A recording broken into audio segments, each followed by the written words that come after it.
Olá, boa tarde. Centenas de fiéis estiveram na Catedral Cristo Rei para o Congresso Arquidiocesano da Pastoral do Dízimo. O movimento tem grande relevância na igreja. Para discutir a importância do dízimo na vida da igreja, a Catedral Cristo Rei, neste último sábado, se transformou em um ponto de reflexão e fé, com o 6º Congresso da Pastoral do Dízimo. O dízimo na nossa comunidade vem para garantir exatamente aquelas dimensões já conhecidas por todos aqueles que estão engajados na pastoral do dízimo, a dimensão religiosa, a dimensão caritativa, a dimensão eclesial e a dimensão missionária. Tudo isso nós podemos resumir numa palavra: evangelização. Portanto, o dízimo vem nos ajudar nos vários trabalhos, nas várias frentes de evangelização das nossas comunidades de fé. É uma alegria poder estar aqui hoje, 6º Congresso Arquidiocesano do Dízimo, oportunidade ímpar, rica, bonita, para que a gente possa, junto aos nossos dizimistas, agentes do dízimo, falar e conscientizar um pouco sobre essa pastoral, importante pastoral na igreja. O documento 106 vai nos dizer da questão do dízimo ser uma contribuição estável e periódica. Todo aquele dizimista, ele sabe que ele é um batizado, ele é um evangelizado, catequizado e vai se sentir suficientemente responsável pela sua comunidade de fé.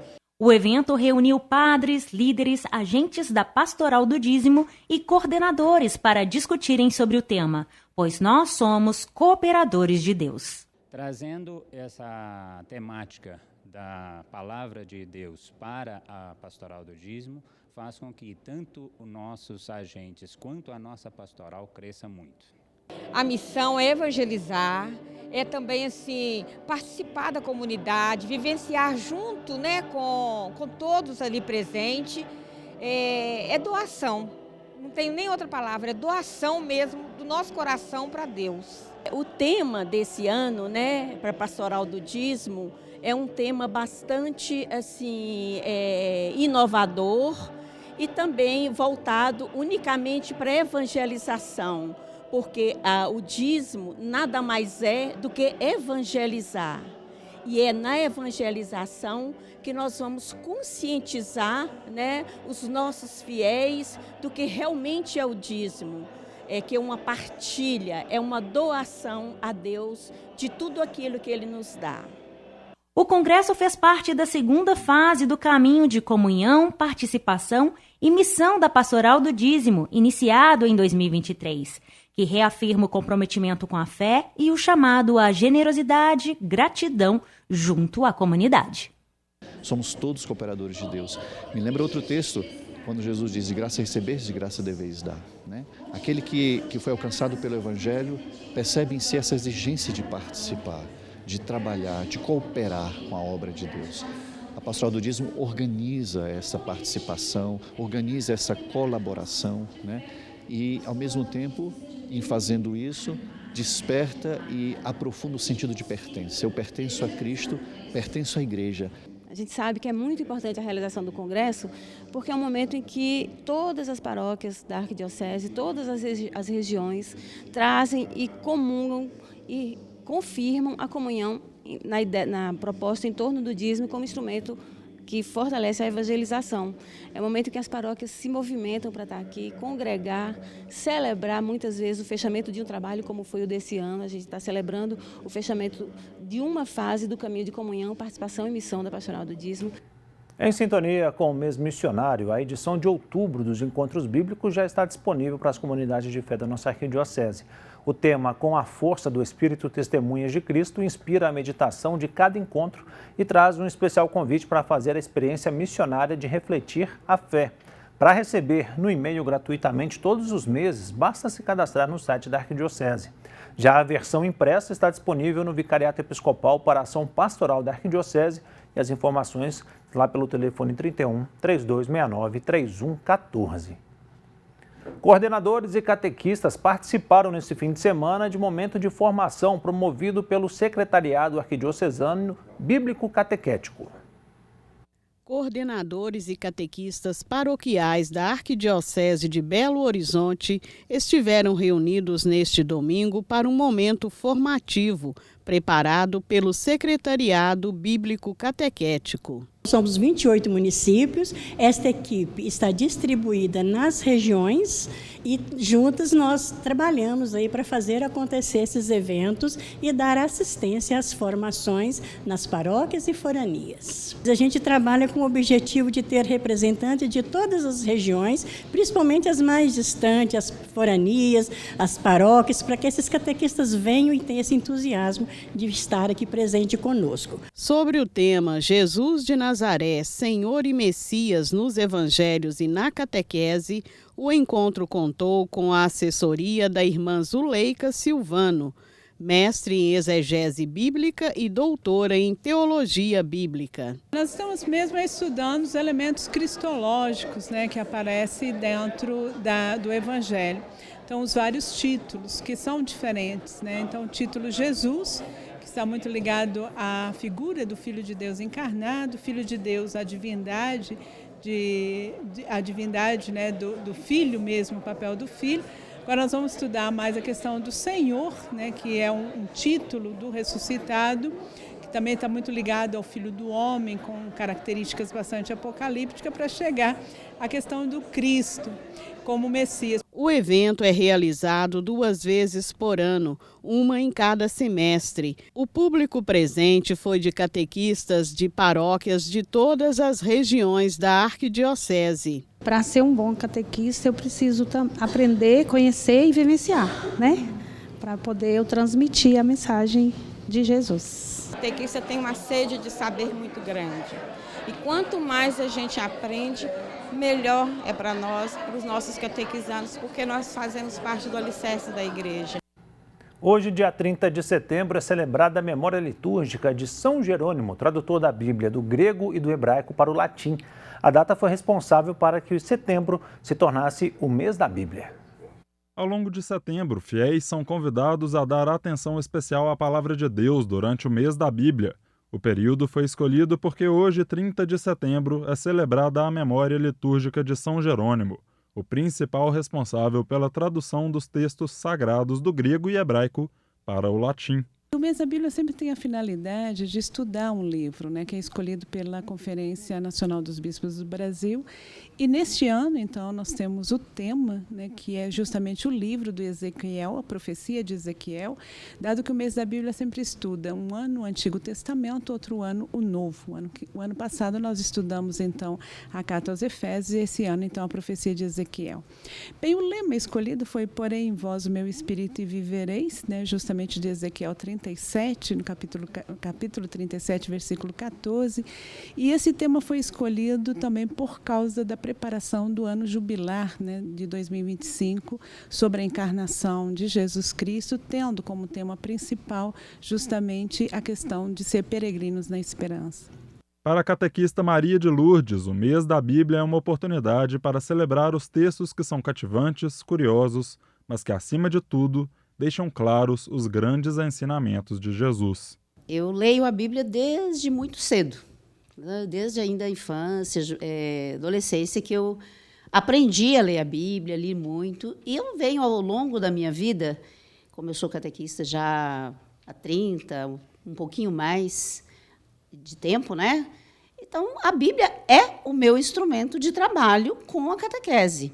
Para quem está começando a conhecer melhor a Bíblia, e mesmo para os mais experientes, textos de apoio, grupos de leitura e de liturgia são primordiais para fazer as leituras e interpretações mais acertadas. Se a pessoa está começando na caminhada da leitura bíblica, começar por textos menores, Nunca começar do Gênesis até o Apocalipse, porque se a pessoa chega já em Levítico, Número, Deuteronômio, ele vai desistir da leitura, porque é muito monótono, os textos são bastante de normas, litúrgicas, então fica bastante complicado. Mas eu aconselho começar justamente pelas novelas bíblicas, por Jonas, Ruth, Esther, livros menores.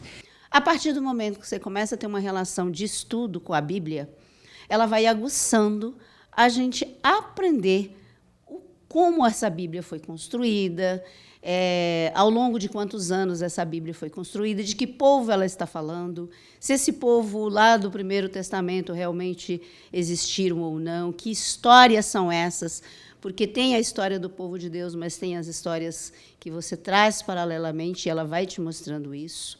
O Mês da Bíblia nasceu em Belo Horizonte por ocasião dos 50 anos da Arquidiocese de BH e, neste ano, foca nas profecias de Ezequiel, livro do Antigo Testamento. Esse ano estou organizando então essa obra, né? O livro de Ezequiel, eu vos darei um coração novo, com 11 biblistas de todo o Brasil. São professores, né, de Bíblias nas diferentes faculdades que nós temos, trabalhando, então, não só perícopes, mas temáticas relacionadas a Ezequiel. O Santuário Arquidiocesano São Francisco de Assis, conhecido como Igrejinha da Pampulha, participou da Primavera dos Museus. E a expectativa é que as atividades sejam estendidas aos visitantes. Então, esse ano na primavera, o Memorial resolveu promover uma oficina de audiodescrição. A gente que está aqui num ambiente cheio de obra de arte, que muitas vezes não é acessível para uma boa parte do público, a gente achou que faria parte, né, da proposta do IBRAM promover uma oficina e também a produção de uma audiodescrição da nossa obra principal, que é aqui o painel de São Francisco de Assis. Mas o nosso principal objetivo foi a qualificação da nossa equipe, para que a partir dessa oficina a gente possa produzir audiodescrições de outras obras que temos aqui no santuário e fazer com que o santuário seja um ambiente mais acolhedor e acessível para todo o público. Chegou a hora de ver como fica o tempo hoje em algumas cidades mineiras. Em Belo Horizonte, nesta segunda-feira, o dia será de sol com poucas nuvens, sem probabilidade de chuva. A temperatura mínima foi de 20 graus e a máxima pode chegar a 33. A umidade relativa do ar varia entre 25% e 80%. Em Lagoa Santa, na região metropolitana, o tempo se assemelha com o da capital, com tarde de sol e poucas nuvens. Não há chance de chuva. A mínima foi de 18 graus e a máxima pode chegar a 31. A umidade relativa do ar varia entre 30% e 90%. Em Virgem da Lapa, no Vale do Jequitinhonha, a tarde será de sol com poucas nuvens à tarde e à noite. A temperatura mínima foi de 18 graus e a máxima pode chegar a 32. A umidade relativa do ar varia entre 30% e 90%. O governo de Minas atendeu a um pedido da Associação Brasileira de Bares e Restaurantes no estado e não vai instituir a lei seca no próximo domingo, dia de eleições municipais. A repórter Fernanda Pontes tem os detalhes. Boa tarde, Fernanda. Ei, André, boa tarde para todo mundo que acompanha a gente agora. Olha, no próximo domingo, dia 6 de outubro, será realizado, então, o primeiro turno das eleições municipais. E em Minas Gerais está liberada a venda de bebidas alcoólicas, assim como o funcionamento de bares e restaurantes. Essa liberação, André, ela veio após um pedido da Abrazel, a Associação Brasileira de Bares e Restaurantes, e também é válida para o segundo turno, caso ocorra. A Carla Rocha, presidente da Abrazel, está do meu lado e vai explicar para a gente, né, Carla, o que essa liberação significa para a Abrazel?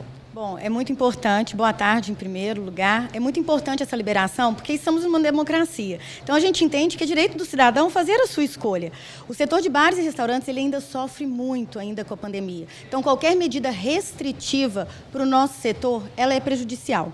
A gente entende e sempre valida que é importante o cidadão orientar, fazer uma votação bem feita e em momento nenhum a gente entende que a bebida vai ser um problema. Em 2022 nós já tínhamos conseguido esta medida e agora conseguimos novamente pelo governo de Minas.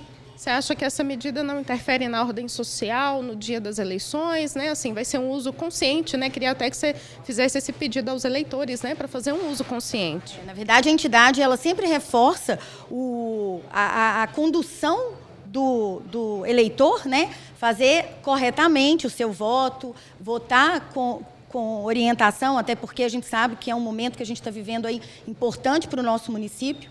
Então, não tivemos problema nenhum no ano de 2022. Acredito que também não vamos ter, porque outros comércios fazem essa venda, que não seja bar e restaurante. Então, é uma medida que a gente não entende o porquê fazer só para bares e restaurantes. Mas fica aí o pedido para que vote consciente, vote pelo seu município, vote para o seu setor, vote para a sua vida. Tá certo, Carla. Muito obrigada pela sua participação. André, isso eu volto com você. Muito obrigado, Fernanda. Bom trabalho para vocês. E hoje o Horizonte Notícia começa a veicular uma série sobre o impacto da tecnologia no nosso dia a dia. No primeiro episódio, vamos mostrar os riscos que a exposição prolongada das telas pode trazer aos olhos.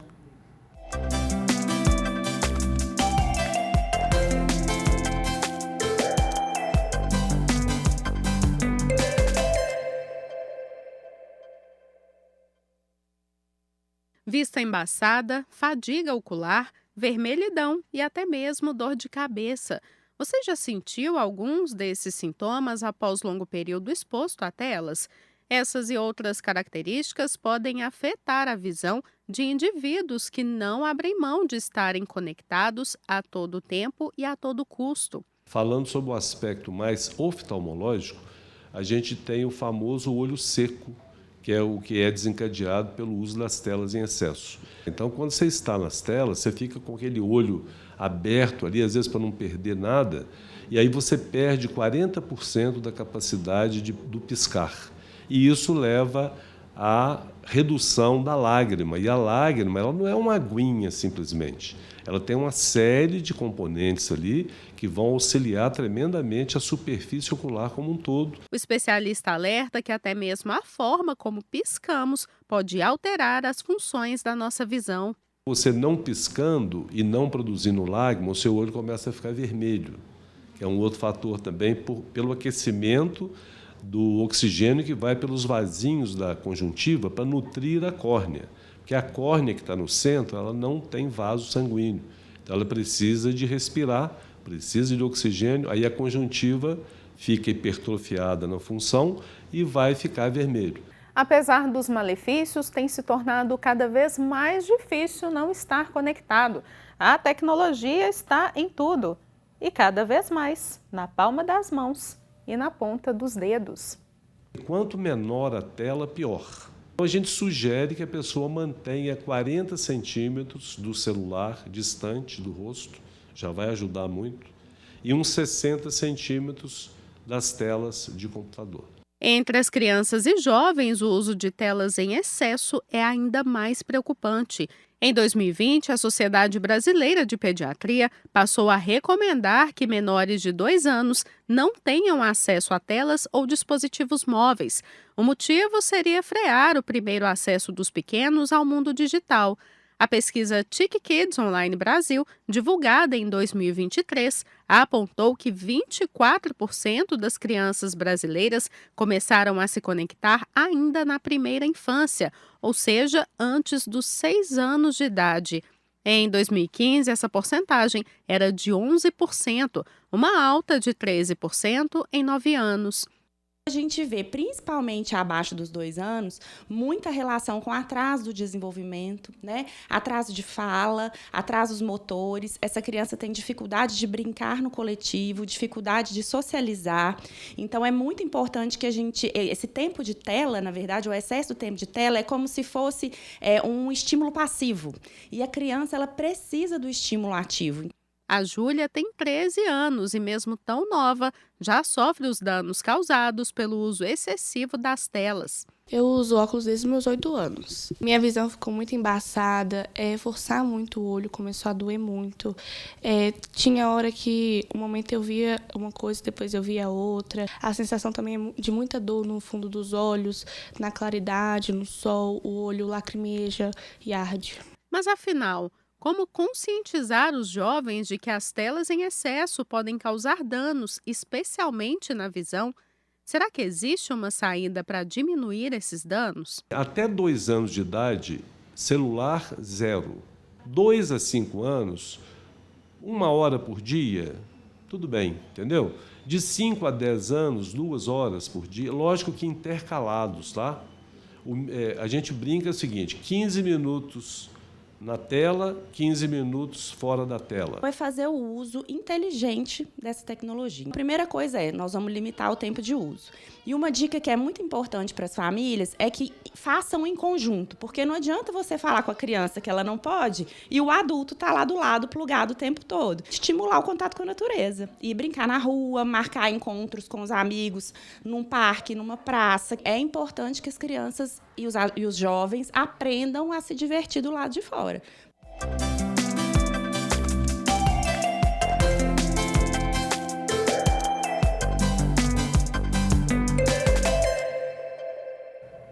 E se engana quem pensa que só a visão é afetada pelo uso excessivo das telas.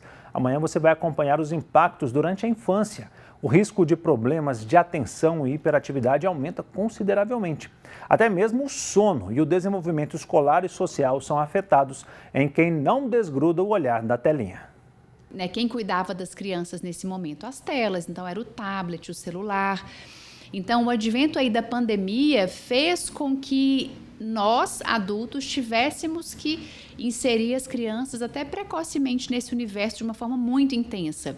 E muitas famílias, pós-pandemia, não conseguiram reajustar a vida, o cotidiano em casa, criou-se hábitos da tela a todo momento, as crianças começaram a se tornar dependentes mesmo da tela para se acalmar, para se alimentar, para se distrair. Hoje e amanhã, o Santuário Basílica Nossa Senhora da Piedade está fechado para visitações. A partir de hoje, todas as segundas e terças-feiras serão destinadas exclusivamente à manutenção interna do espaço. Neste fim de semana, o santuário também ficou fechado ao público devido a incêndios. As queimadas se agravaram com um grande foco que se espalhou rapidamente a partir do trevo de Caeté. A equipe de brigadistas do Santuário Basílica Nossa Senhora da Piedade trabalhou em colaboração com o Corpo de Bombeiros no combate aos incêndios. Segundo os bombeiros, permanece o monitoramento no local com rescaldo e combate dos pontos de calor e focos existentes. Você está vendo o QR Code que aparece ali no canto da tela? Aponte a câmera do seu celular para ter informações e se tornar um membro da família dos devotos de Nossa Senhora da Piedade. Essa família ajuda no desenvolvimento dos projetos sociais da nossa arquidiocese, além da preservação do Santuário Basílica Nossa Senhora da Piedade. Nós encerramos o mês de setembro com 81% da meta de arrecadação. A sua ajuda é muito importante.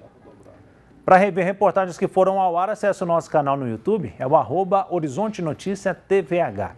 E você pode sugerir assuntos para a gente discutir aqui pelo WhatsApp. Envie sua mensagem para 31 99680 2910.